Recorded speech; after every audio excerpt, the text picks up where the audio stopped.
yeah, so see where my separate pours were, maybe. And I left out these vertical ties where the tires are going to go. So basically the tires are going to go right there and over there.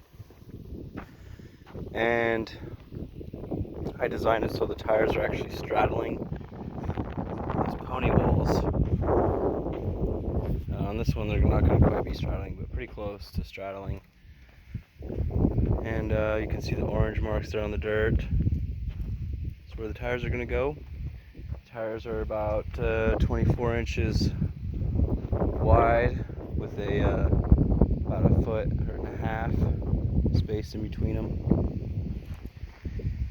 And I got the rebar tying everything together so I can do these incremental pours. I'm going to do these next sides all in one pour. I got the stakes down there and the marks of where the tires are going to end up. And yeah, it's been a long progress. I'm about 18 months into moving and settling down this house that was given to me by a nonprofit here in the Magic Valley.